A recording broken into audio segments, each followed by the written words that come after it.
Hello students, so you are most welcome in today's video. Students, आप सबका स्वागत है आज की वीडियो में। स्टूडेंट्स, ये वीडियो उन सभी स्टूडेंट्स के लिए इंपॉर्टेंट है जो सर्च कर रहे हैं, जो ये जानना चाहते हैं differences between type approach and trait approach. So अगर आपका मीडियम हिंदी है या इंग्लिश मीडियम है और आपका ये कन्फ्यूज़न है कि प्रारूप उपागम और विशेषक उपागम के बीच में बेसिकली अंतर क्या है, सो ये वीडियो आपके लिए होगी पूरी तरह से। यहाँ पर इस वीडियो के अंदर हम कंप्लीट क्लैरिफिकेशन आपको देंगे। अच्छा, type approach and trait approach के साथ साथ हम आपको एक और अप्रोच बताएंगे जो कि व्यक्तित्व के अध्ययन के प्रमुख उपागम में से है। वह है अंतःक्रियात्मक उपागम, जिसे हम कहते हैं इंटरेक्शनल अप्रोच। ठीक है स्टूडेंट्स, तो चलते हैं, इसको जानने का हम प्रयास करते हैं। तो सबसे पहले स्टेप में मैं आपको क्लैरिफिकेशन दूंगा इसकी डेफिनेशन के बेसिस पे। उसके बाद आपको, जैसे कि यहाँ पर आपको एक पिक्चर मिल रहा है, एक स्कूल से मैंने एक सर्टेन क्लास, मान लेते हैं क्लास ट्वेल्थ के अलग अलग स्ट्रीम्स को लेके मैंने बात की है, जिसके अंदर साइंस आपका हो गया, एक कॉमर्स हो गया और एक आर्ट्स। ठीक है, तो इन तीन स्ट्रीम्स मतलब तीन अलग अलग जो है स्ट्रीम्स के को लेकर के मैंने बात की है। तो डेफिनेटली आप आर्ट्स स्ट्रीम के होंगे या जो है किसी अदर स्ट्रीम के हो सकते हैं। ठीक है, अगर आप ट्वेल्थ में साइकोलॉजी पढ़ रहे हो सकता है साइंस स्ट्रीम के भी हो सकते हैं, डिपेंड करता है कि आप साइकोलॉजी पढ़ रहे हैं कि नहीं पढ़ रहे हैं। ठीक है, तो उसके बेसिस पे मैं यहाँ पर क्लैरिफिकेशन दूंगा। और जैसा कि आप यहाँ पर देख पा रहे हैं इस डायग्राम के अंडर में मैंने उसी को फ्रेम किया है और यहाँ पर कुछ परसेंटेज आपको मिलते हैं, तो हम इसको भी समझने की, जानने की अच्छे से कोशिश करेंगे। लेकिन उससे पहले हम सबसे पहले इसके बेसिक अंडरस्टैंडिंग पे चलते हैं, कुछ इसकी परिभाषा को हम जानने की कोशिश करते हैं। जैसे कि यहाँ पर आप देख पा रहे हैं, व्यक्तित्व के अध्ययन के प्रमुख उपागम को जब हम पढ़ रहे होते हैं तो उससे पहले हम ये जानने का प्रयास करते हैं, हमें ये चीज़ें अपने फैमिली में, अपने सराउंडिंग में देखने को मिलती है। हमारे ही फैमिली में हमारे जो सिबलिंग्स होते हैं, जो छोटे भाई बहन होते हैं, उनके बीच और हमारे बीच में काफ़ी व्यक्तित्व का जो एक अंतर होता है हमें देखने को मिलता है। जो पर्सनालिटी के बीच में जो चेंजेस हमें देखने को, उनके बीच में ही भी हमें देखने को कई बार मिलता है। कई बार नहीं, मतलब मोस्टली रहता ही रहता है, मोस्ट ऑफ टाइम चेंजेस तो रहते ही रहता है।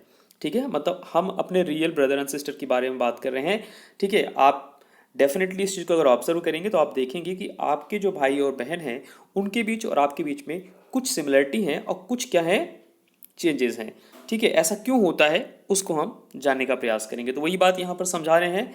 तो उसके अंडर में सबसे पहला आता है प्रारूप उपागम, जिसे हम टाइप अप्रोच कहते हैं। अब टाइप अप्रोच बेसिकली है क्या, देखो हम इसकी स्टेटमेंट को देखते हैं। कह रहे हैं कि व्यक्ति के प्रेक्षित व्यवहारपरक विशेषताओं के कुछ व्यापक स्वरूपों, यहाँ से आपको फोकस करना है, कुछ व्यापक स्वरूपों मतलब एक ब्रॉड व्यू का जब हम परीक्षण करते हैं। ठीक है, ब्रॉड व्यू का मतलब एक बड़े स्तर का, एक बड़े जो है व्यू का अगर हम उसका परीक्षण करते हैं, उस पर स्टडी करते हैं, तो वही आपका कहलाता है टाइप अप्रोच। आई होप आप समझने का प्रयास कर रहे होंगे। अगर नहीं आ रहा है तो बिल्कुल चिंता नहीं करना, बिकॉज इसको मैं पूरी तरह से क्लैरिफाई कर दूंगा स्टूडेंट, बिल्कुल चिंता आपको नहीं करना है। नेक्स्ट आपका है विशेषक उपागम। विशेषक बिल्कुल मतलब विशेष से ही आपका निकल के आया है ये शब्द, जिसे हम ट्रेट अप्रोच इंग्लिश में कहते हैं। सो ये ट्रेट अप्रोच बेसिकली क्या है, कह रहे हैं कि विशिष्ट मनोवैज्ञानिक गुणों पर बल देते हैं। कह रहा है जो मनोवैज्ञानिक होते हैं ना, वो विशिष्ट मनोवैज्ञानिक गुणों पर बल देते हैं। मतलब आपके अंदर क्या स्पेशलिटी है, आपके अंदर क्या स्पेशल है, क्या आपके अंदर विशेष है, जिसके आधार पर व्यक्ति संगत और स्थिर रूप से भिन्न होता है, और जिसके आधार पर व्यक्ति जो है संगत और स्थिर रूप से क्या होता है, भिन्न होता है। स्थिर का मतलब बिल्कुल कंसिस्टेंट है, उसके अंदर कुछ चीज़ क्या है, फिक्स्ड है, कुछ चीज़ नहीं बदलती, कुछ चीज़ परमानेंट है। जैसे हम बात कर सकते हैं इस तरह से कि जैसे मान लेते हैं कोई एक पर्सन है जो बहुत ही क्या है, फनी है ना। मतलब दो भाई बहन है, उनमें से एक क्या है, थोड़ा सा फनी है, दूसरा सीरियस है। तो ये क्या है, दोनों का ट्रेट अप्रोच है। ये क्या है, ट्रेट, ये ट्रेट है, मतलब विशेषता है, ये स्पेशलिटी उनके अंदर है ना। या लॉयल्टी हो गया, मतलब ईमानदारी हो गया। इसी तरह से आप ऐसा कुछ कह सकते हैं कि एक ऐसी क्वालिटी, एक ऐसा गुणधर्म, एक ऐसी कैरेक्टरिस्टिक, ठीक है, जो स्थिर होती है, जो स्थिर हो जाती है, उसे हम ट्रेट अप्रोच के अंडर में लेते हैं। अब चलते हैं, हम इसको इस चार्ट के अकॉर्डिंग समझने का प्रयास करते हैं। तो मैं दोबारा से आपको बैक साइड लेके आता हूँ, बिकॉज यहाँ थोड़ा फ्री स्पेस है और हम यहाँ इस चीज़ को समझने का प्रयास करते हैं। जैसा कि मैंने आपको बताया कि स्टूडेंट्स, अगर मैं क्लास 12th ग्रेड के स्टूडेंट्स को लूँ, मैं किसी भी एक स्कूल से ये डेटा मैंने निकाला फॉर एग्जांपल, ठीक है। तो उसके अंदर हमने ये देखा है कि जब ये कोई भी क्लास आपकी हो सकती है, कोई भी क्लास इन द सेंस मतलब आपकी साइंस की, कॉमर्स की, आर्ट्स की कोई भी क्लास आपकी हो सकती है। तो हम एक किसी क्लास में जाके ऑब्जर्व जब करें, चाहे हम साइंस की क्लास में जाएं या जो है कॉमर्स की क्लास में जाएं या आर्ट्स की क्लास में जाएं, जैसा कि आप यहाँ पर देख पा रहे हैं मैंने लिखा है साइंस, कॉमर्स, आर्ट्स, उसके बाद फिर नीचे साइंस, कॉमर्स, आर्ट्स, और यहाँ पर मैं लिखा है 50% से 70% वाले स्टूडेंट्स वो जी नीचे वाले कॉलम में आ रहे हैं, मतलब नीचे वाले रो में आ रहे हैं, और उसके बाद 70 से 90% वाले स्टूडेंट्स ऊपर वाले रो में आ रहे हैं। ठीक है, इस तरह से मैंने इनको मेंशन किया है। यहाँ पर आपको सब्जेक्ट मिलते हैं साइंस में मैथ्स, फिजिक्स, केमिस्ट्री, बायोलॉजी, और कॉमर्स में यहाँ पर अकाउंटेंसी, बिजनेस, इकोनॉमिक्स और मैथमेटिक्स कई बार कॉमर्स के स्टूडेंट्स पढ़ते हैं। अगर वो मैथमेटिकल स्टूडेंट्स होते हैं विद मैथ्स वाले स्टूडेंट्स होते हैं तो उनके साथ मैथ्स भी होती है। अच्छा, आर्ट्स के साथ में political science, geography, history, Hindi या अदर सब्जेक्ट। ठीक है, तो इस तरह से मैंने कुछ सब्जेक्ट यहाँ पर ऐड ऑन किया है। तो मैं आपसे क्या बात कर रहा था, मैं ये बात कर रहा था कि आप किसी एक स्ट्रीम, किसी एक क्लास के किसी एक स्ट्रीम में अगर जाके देखेंगे तो वहाँ पर 3 ग्रुप के स्टूडेंट्स आपको दिखाई देंगे। सबसे पहले जो ब्रॉड व्यू में लेता हूँ, जो टाइप अप्रोच में लेता हूँ पर्सनालिटी को स्टडी करने का, जो ब्रॉड व्यू होता है उसको कैसे देखेंगे हम। ठीक है, क्लास के अंदर आपको कुछ रिच फैमिली स्टूडेंट्स दिखाई देंगे। ठीक है, क्या होंगे वो? रिच फैमिली स्टूडेंट्स दिखाई देंगे, और जिनकी आपस में क्या होगी, खूब अच्छी बनती होगी, फ्रेंडशिप होगी। कुछ मीडियम फैमिली स्टूडेंट्स होंगे और कुछ पुअर फैमिली स्टूडेंट्स होंगे। तो जो पूरे रिच फैमिली वाले स्टूडेंट्स हैं एक कतार में, मीडियम फैमिली वाले स्टूडेंट्स एक कतार में, और पुअर फैमिली स्टूडेंट्स एक कतार में। ठीक है, तो ये जो अप्रोच है ना, यहाँ पर एक बड़ा सा व्यू देख रहे हैं आप। बड़ा सा व्यू मतलब कि रिच फैमिली में एक स्टूडेंट नहीं है, कई सारे स्टूडेंट्स हैं, एक ब्रॉड व्यू है। जब ब्रॉड व्यू के हम बारे में बात करते हैं तो वहाँ पर आ जाता है प्रारूप उपागम, उसी को हम कहते हैं टाइप अप्रोच। ठीक है ना स्टूडेंट्स। अब उस ब्रॉड व्यू के अंदर, उस रिच फैमिली स्टूडेंट्स के अंदर, ठीक है, अब हो सकता है कि वो साइंस का स्टूडेंट्स हो सकता है वो कॉमर्स का स्टूडेंट्स हो सकता है वो आर्ट्स का स्टूडेंट्स हो, या अगर हम एक ही स्ट्रीम के बारे में बात करें उस ब्रॉड व्यू के अंदर, अगर हो सकता है वो साइंस का स्टूडेंट्स हो, और साइंस में भी हो सकता है उसका पढ़ाई में इंटरेस्ट इस लेवल का हो 50 से 70% के बीच में, या 70 से 90% के बीच में, वो भी डिपेंड करता है। ठीक है, तो इस तरह से एक ब्रॉड व्यू में ये सारे स्टूडेंट्स आ जाएंगे। उसी तरह से मीडियम का है, उसी तरह से पुअर का भी है। ठीक है, जो थोड़े से लो ग्रेडेड फैमिली से निकल के आते हैं तो उनका एक अलग फ्रेंड सर्कल होगा, और आपने इस चीज़ को देखा होगा अपने क्लास के अंदर। ठीक है, अच्छा, इसके बाद हम लोग आते हैं, बात करते हैं फिर दूसरा एक आपका ग्रुप बनना है। अभी देखो हम ट्रेड के बारे में बात नहीं कर रहे, मैंने पहला आपको ग्रुप दिखाया। इस पूरे डायग्राम के अंदर पहला ग्रुप कहाँ बना?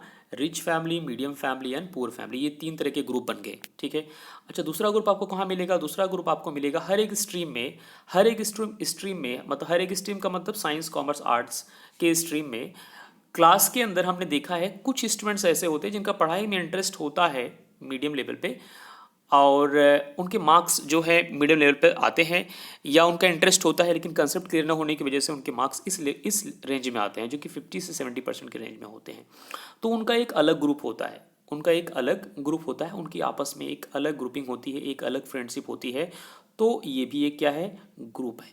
ये भी क्या है? ग्रुप है। और यहाँ पर उन 50-60% में बेसिकली तीनों तरह के बच्चे आ सकते हैं। वो पुअर फैमिली वाला भी आ सकता है, मिडिल क्लास फैमिली वाला भी आ सकता है, और रिच फैमिली वाला भी आ सकता है। मतलब दोबारा से देखो ये ग्रुप बन गया। ठीक है ना, ये फिर एक ग्रुप इस तरह से बन गया, तो ये भी क्या कहलाएगा? टाइप अप्रोच ही कहलाएगा। ठीक है, अच्छा, इसी तरह से हम जो है 70 से 90% का के बच्चे जो मार्क्स ले आते हैं, अगर उनका स्टडी करें तो उसमें भी वो तीनों प्रकार के बच्चे उसके अंदर भी आ जाएंगे, रिच फैमिली वाले, मीडियम फैमिली वाले और पुअर फैमिली वाले। मतलब दोबारा से आपका यहाँ पर ग्रुप बन गया। तो कहने का मतलब ये जो आपको एक ब्रॉड व्यू मिलता है, जहाँ पर एक स्पेशल क्वालिटीज़ के बारे में नहीं बात की जाती, एक ब्रॉड व्यू मिलता है, वहाँ पर क्या होता है? उसी को हम कहते हैं टाइप अप्रोच। ठीक है, उसे क्या कहते हैं? टाइप अप्रोच कहते हैं। लेकिन जब हम एक विशेष अप्रोच को लेते हैं, मतलब एक विशेषता को लेते हैं, एक विशेष उपागम को लेते हैं, एक स्पेशल कैरेक्टरिस्टिक को, एक स्पेशल कहते हैं विशेष गुणधर्म के बारे में जानने का प्रयास करते हैं, तो वही क्या होता है? ट्रेट अप्रोच होता है। अब देखो मैं यहाँ पर लेके आता हूँ आपको 70 से 90% के जो स्टूडेंट्स होंगे उसके अंदर तीनों ही आपके फैमिली से बच्चे निकल के आ रहे हैं, रिच, मीडियम, पुअर।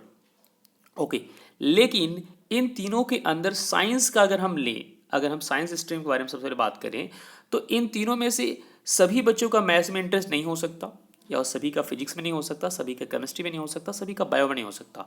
अब उसके अंदर कुछ स्टूडेंट्स रिच फैमिली से भी ऐसे हो सकते हैं, मीडियम से भी हो सकते हैं, पुअर से भी हो सकते हैं, जिनका मैथ्स एक पर्टिकुलर सब्जेक्ट में इंटरेस्ट है। ये जो पर्टिकुलर सब्जेक्ट में इंटरेस्ट है, जब यहाँ पर स्पेशलिटी आ गई कि उस पर्टिकुलर स्टूडेंट्स को एक सर्टन सब्जेक्ट बहुत पसंद है, ठीक है, या उसमें उसका इंटरेस्ट है, तो यही होता है ट्रेट अप्रोच। क्या होता है स्टूडेंट्स? ये ट्रेट अप्रोच होता है। बिकॉज साइंस बेसिकली कई सारे बच्चों ने लिए हैं और उन बच्चों के मार्क्स इस रेंज में आते भी हैं, लेकिन ऐसा जरूरी नहीं है कि उस ग्रुप में सभी को मैथ्स पसंद ही पसंद हो सकता है बाकियों को बायो पसंद हो, केमिस्ट्री पसंद हो, फिजिक्स पसंद हो, ठीक है। तो इस तरह से हम यहाँ पर जब एक स्पेशल क्वालिटी के बारे में देखते हैं तो वहाँ पर उसे हम कहते हैं ट्रेट अप्रोच। क्या कहते हैं? ट्रेट अप्रोच, बिकॉज ये स्पेशलिटी है। उसी तरह से हम कॉमर्स में भी ले सकते हैं। कॉमर्स में हो सकता है एक पर्टिकुलर स्टूडेंट्स को अकाउंटेंसी पसंद हो, या इकोनॉमिक्स, या जो है क्या पसंद हो, मैथ्स पसंद हो, या बिजनेस पसंद हो। और उसी तरह से हम आर्ट्स में भी ले सकते हैं, political science, geography, history, Hindi, या अदर कोई सब्जेक्ट जो आप लेते हैं, या साइकोलॉजी भी हो सकती है वो, ठीक है ना स्टूडेंट्स। तो इस तरह से आई होप समझ पा रहे होंगे आप कि हमने देखा सबसे पहले एक ग्रुप बड़ा सा यहाँ बना, यहाँ भी बड़ा एक ब्रॉड व्यू बना, यहाँ ब्रॉड व्यू बना। तो ये क्या है? ग्रुप स्टडी है, ग्रुप अप्रोच है। फिर हमने देखा ये ग्रुप आपका यहाँ बना, फिर आपका ग्रुप एक यहाँ बना।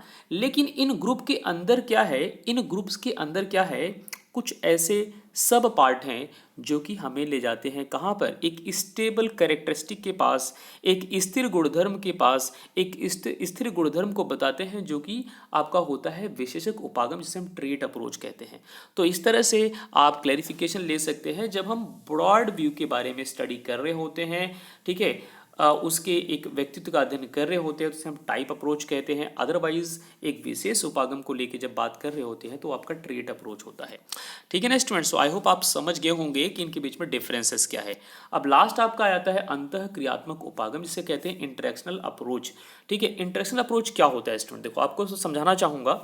आपने देखा होगा अपने सराउंडिंग में बहुत लोगों को ऐसा कि उनके व्यवहार भिन्न भिन्न स्थितियों में भिन्न भिन्न प्रकार के होते हैं, ठीक है। अगर आपने इस चीज़ को ऑब्जर्व नहीं किया तो अब से ऑब्जर्व करना कि आपके सराउंड में जो लोग होते हैं अलग अलग स्थितियों में अलग अलग, एक ही व्यक्ति अलग अलग प्रकार का व्यवहार करता है। वो कैसे, मैं थोड़ा आपको रीड करके यहाँ बताता हूँ। कह रहे हैं स्थितिपरक विशेषताएं हमारे व्यवहार को निर्धारित करने में महत्वपूर्ण भूमिका निभाती हैं। स्थितिपरक, ठीक है। स्थिति कैसी है? लोग स्वतंत्र अथवा आश्रित प्रकार का व्यवहार करेंगे या उनके आंतरिक व्यक्तित्व के विशेषक पर निर्भर नहीं करता। लोग कैसा व्यवहार करेंगे वो उनके अंदर पूरी तरह से डिपेंड नहीं करता। उनके अंदर मतलब वो सारी चीज़ें उनके आंतरिक के ऊपर, आंतरिक व्यक्तित्व के ऊपर डिपेंड नहीं करती, बल्कि वह जो बाहर की चीज़ें हैं जिससे वो प्रभावित हो रहे हैं वो भी डिपेंड करती है। जैसे फॉर एग्जाम्पल, एक व्यक्ति, सेम व्यक्ति जब मॉर्निंग में मंदिर जाता है, ठीक है, तो उसका व्यवहार वहाँ पर जाने के बाद वहाँ जो आए हुए लोग होते हैं उनके प्रति, या जो आसपास या मंदिर का पुजारी जो होता है उनके प्रति, उन सब के प्रति उसका व्यवहार कैसा होता है? अलग होता है। वो वहाँ पर अपने आप को दिखाने की कोशिश करेगा कि मैं बहुत सज्जन हूँ और मैं बहुत ही भक्ति भावनापूर्ण हूँ, मेरे अंदर अच्छाइयाँ बहुत है, कुछ इस प्रकार से, ठीक है। लेकिन वही व्यक्ति जब बाजार में जाता है और वहाँ पर बार्गेनिंग करने लगता है, और हो सकता है वहाँ पर कई बार लड़ाई पे तुल आता है, तो वहाँ पर उसका बात करने का तरीका अलग हो जाएगा, ठीक है। तो कहने का मतलब थोड़ा समझिएगा, अगर वही व्यक्ति बाजार से अगर न्यायालय में गया तो वहाँ पर उसका जो व्यवहार है पूरी तरह से और अलग हो जाएगा, ठीक है। मतलब व्यक्ति सेम है, लेकिन जैसा जैसा वो स्थिति देख रहा है, जैसे जैसे स्थिति में जा रहा है उस स्थिति के अकॉर्डिंग व्यवहार कर रहा है। और आपने भी ऐसा किया होगा, आप भी ऐसा ही करते हैं। आप स्कूल में अपने टीचर के सामने, जैसे आप टीचर्स आपको दिखते हैं तो उनके सामने, बिकॉज आपको वहाँ पर एक अपना क्या कहते हैं उसे इम्प्रेशन जमाना है, तो उसके लिए आपका व्यवहार पूरी तरह से अलग हो जाता है। कई बार हम आंतरिक वैसा नहीं होते, है ना, जैसे आजकल के नेता लोग करते हैं, वो अंदर से वैसे नहीं होते, लेकिन बाहर जब आते हैं तो हमारे सामने किस तरह से बड़े अच्छे से बनने के बहुत अच्छा बनना चाहते हैं, बहुत अच्छा बनने का प्रयास करते हैं, बहुत अच्छी अच्छी बातें बताते हैं, लेकिन एक्चुअली वो अंदर से वैसे नहीं होते। वो इसलिए ऐसा कर रहे होते हैं बिकॉज उनके सराउंडिंग में मीडिया है, ठीक है। लेकिन वही नेता जब अलग कंडीशन में होता है, अलग स्थिति में होता है तो अलग प्रकार का व्यवहार करता है। तो हम ऐसा नहीं कह सकते कि आंतरिक हमारा जो व्यक्तित्व होता है वो पूरा निर्धारित कर देता है किसी एक पर्टिकुलर व्यक्ति को कि उसका जो व्यक्तित्व है, उसकी जो पर्सनालिटी है उसी प्रकार की रहेगी। तो बाहर की स्थिति भी आपका बेसिकली मायने रखती है। तो आई होप स्टूडेंट्स आप इस टॉपिक को, छोटे से टॉपिक को जो कि मैंने यहाँ पर 15 मिनट्स की वीडियो में कवर की है, आई होप आप लोग समझ गए होंगे। अगर किसी कोई डाउट है फिर भी तो आप यूट्यूब के कमेंट बॉक्स में कमेंट कीजिएगा। अगर आपको वीडियो पसंद आई है जिसके अंदर मैंने स्टडी कराया है आप लोग को type approach and trait approach के बीच में डिफरेंसेस को, प्रारूप उपागम विशेषक उपागम के बीच में अंतर क्या है उसको, सो प्लीज़ आप जो है यूट्यूब के कमेंट बॉक्स से कमेंट कीजिएगा। अगर आपको वीडियो पसंद आई उसको लेके भी, अगर आपको कहीं डाउट है उसको लेके भी, ठीक है। और प्लीज़ इस वीडियो को अपने फ्रेंडों में जरूर शेयर करना, बिकॉज मेरा एफर्ट ये है कि मैक्सिमम लोगों तक मेरी वीडियो पहुंचे और मैक्सिमम लोग मेरे इस एफर्ट का बेनिफिट उठा सके। बाकी अगर आप क्लास 12 के स्टूडेंट्स तो मैं कहना चाहूँगा आप प्ले लिस्ट पर जाइए, वहाँ पर वीडियोज़ आपके लिए बहुत सारी मिलेंगी, आप उनको देखिए, स्टेप बाय स्टेप आपको गाइडेंस मिलेगी और बाकी जो चैप्टर्स अभी नहीं हुए हैं हम उनको कराते रहेंगे। पूरी तरह से हमारे साथ बने रहिए। तनिष्क क्रैश कोर्स एक अल्टीमेट चैनल है जिसके अंदर वेरियस तरह की वीडियोस प्रोवाइड की जाती है स्टूडेंट, तो बिल्कुल अपना धीरज धैर्य बना के रखना, आपका कोर्स हम पूरा कराएंगे हर हालत में। थैंक यू सो मच, आप सबको अपना ध्यान रखना है। Take care, bye bye.